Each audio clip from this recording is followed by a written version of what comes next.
instantly staking claim in the center. This opening declaration promises an active game, preparing development and potentially unlocking diagonals. Boldly challenging central control, this Sicilian gambit immediately creates asymmetrical pawn structures, promising a dynamic battleground. Developing the knight to f3 immediately asserts central influence and prepares for kingside castling, a classic Sicilian defense response. Embracing the fianchetto, Black aims to control the long diagonal and build a robust defensive setup, albeit at the cost of delaying central pawn engagement. Unleashing a central pawn to challenge Black's flank setup immediately introduces sharp positional play and opens avenues for piece development. Opening the center's lines grants active piece play, accepting the pawn structure shift. Centralizing your knight aggressively stakes a claim, opening clear diagonals and preparing rapid development while forcing Black to solidify their unconventional pawn structure.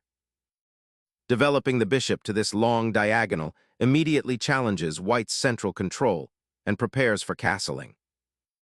Developing the knight to c3 firmly establishes central influence and prepares for further pawn advances, aiming to restrict Black's options. Developing the knight to c6 solidifies central control and prepares for kingside castling, aiming to complete the opening's development harmoniously. Developing the bishop to e3 aims to reinforce the central pawn structure and prepare for potential castling, while also eyeing the queenside for future piece activity, creating a flexible setup. Developing the knight to f6, the traditional Sicilian-Dragon counter, now sets the stage for a dynamic battle where Black will aim to exploit the open c-file and challenge White's central pawn majority. Asserting control over the crucial light squares, this bishop now eyes Black's kingside and prepares for potential kingside pawn storms or tactical intrusions towards the weakened f7 square, while also clearing the way for the queen's development. Instantly targeting the c3 knight, this queenside initiative disrupts White's development and creates immediate tension on the queenside. Securing the king behind a castled pawn wall grants immediate safety and prepares for central pawn advances or knight redeployments, a prudent step as Black's queen prowls the queenside and their dark-squared bishop aims at White's kingside. Solidifying the pawn chain and preparing for central expansion, Black calmly prepares to contest the d-file and potentially open lines for their queen and bishop, a sensible response to White's aggressive piece development that seeks to avoid early tactical skirmishes. This knight's redeployment is a subtle masterpiece, sidestepping the immediate threat on a5 and preparing to join the queenside pawn storm with c2-c4, while simultaneously eyeing the crucial d5 square should Black neglect its defense. It's a patient maneuver, shifting the tactical focus and hinting at future queenside expansion.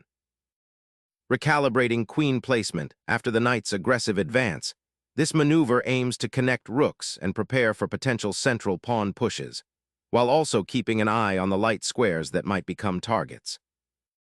Gaining valuable space on the kingside, this retreat allows for increased mobility of the bishop, now eyeing the central squares and potentially supporting a kingside attack. It also solidifies White's pawn structure, preparing for a gradual advance while keeping the king secure behind a developing wall. The knight on c3 is now better supported, and the d4 pawn remains a strong central presence. This quiet development aims to improve White's overall piece coordination and create future attacking opportunities. Securing the king is paramount, and castling accomplishes this while also activating the rook for future play along the open files. Unleashing the f-pawn aggressively signals White's intention to dominate the kingside, potentially paving the way for a pawn storm or a direct assault on the enemy monarch should Black's defenses falter. Expanding the queenside with this pawn thrust aims to disrupt White's bishop presence and potentially open lines for Black's pieces, though it also creates a potential weakness on b5 if not supported, which will be crucial to monitor as the game develops. Solidifying the pawn structure and preventing Black's aggressive b5 advance, this maneuver aims to create a more stable kingside while simultaneously eyeing potential weaknesses on the queenside if Black dares to overextend. Pivoting the knight to b4 immediately targets the c2 square, an often neglected but strategically vital outpost that weakens white's queenside pawn structure if exploited. This maneuver creates immediate tactical possibilities, forcing white to react and potentially disrupting their carefully constructed pawn phalanx. It's a dynamic response that injects complexity into the position, moving away from passive development towards active pressure.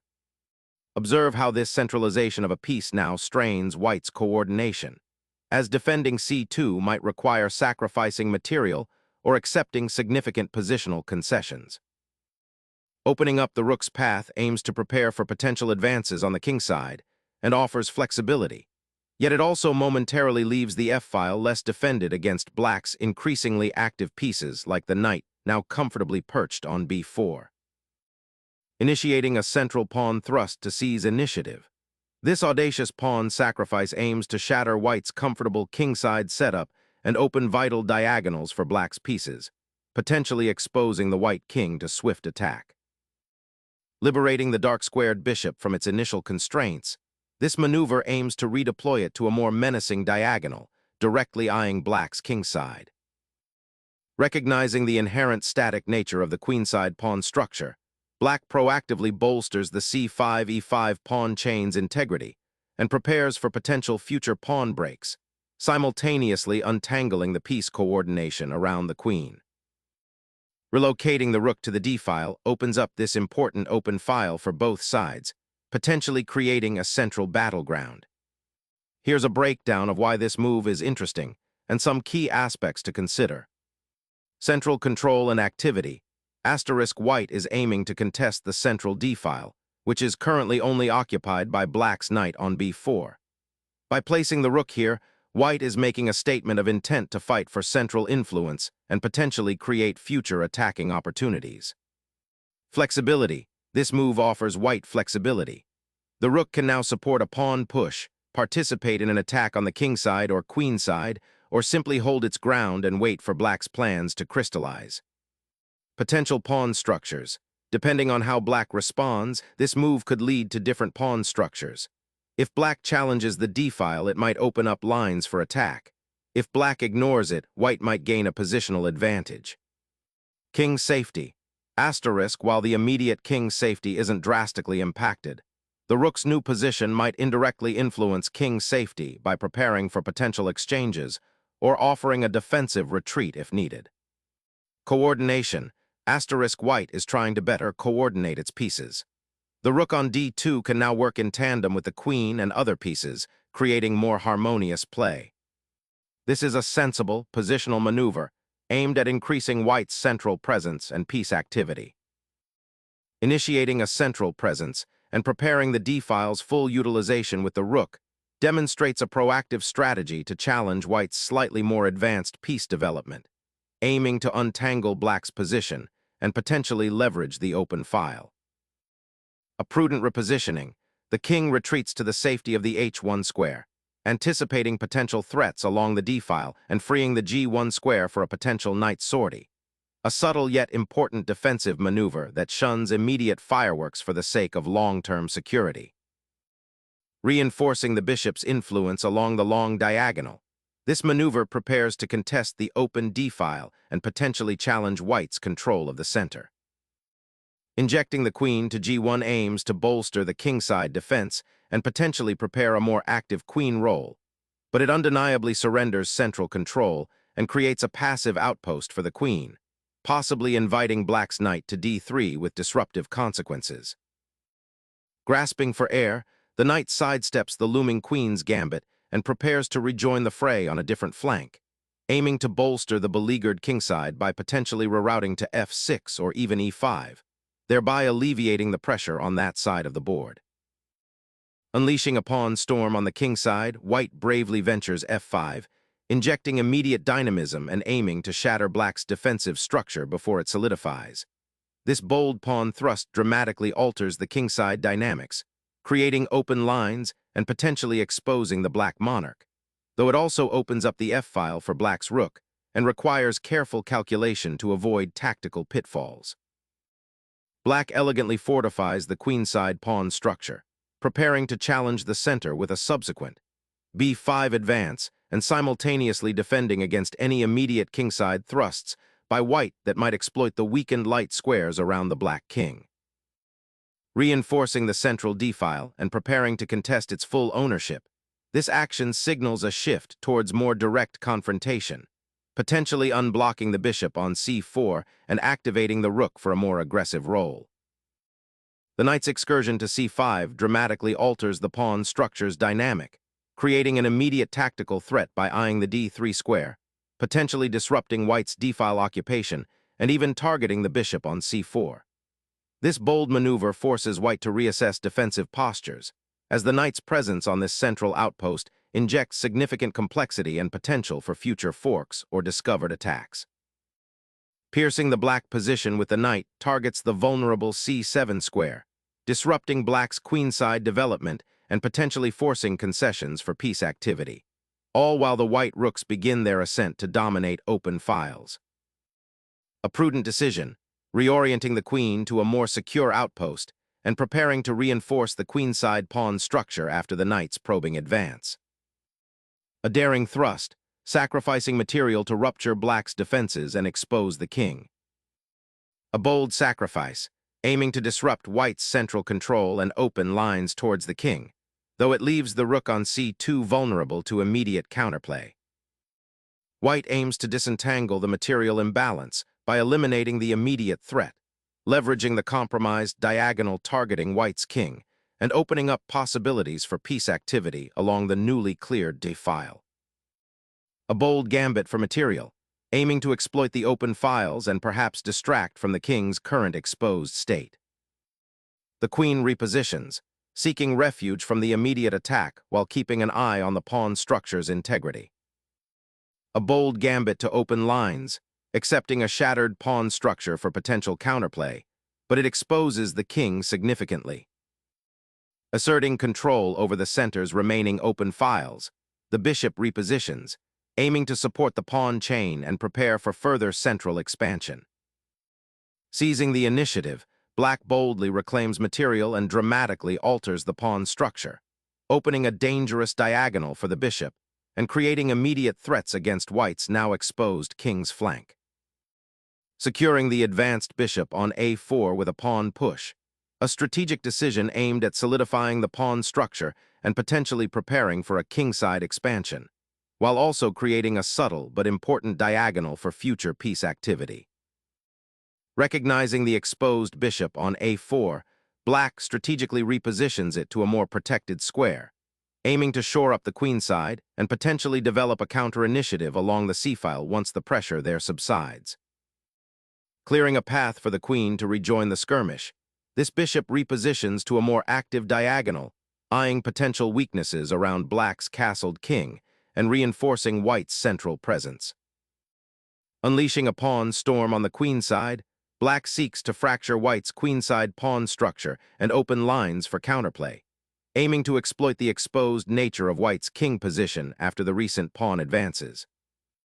Reclaiming central control, this square now becomes a formidable outpost, potentially pinning the black queen or influencing the d-file.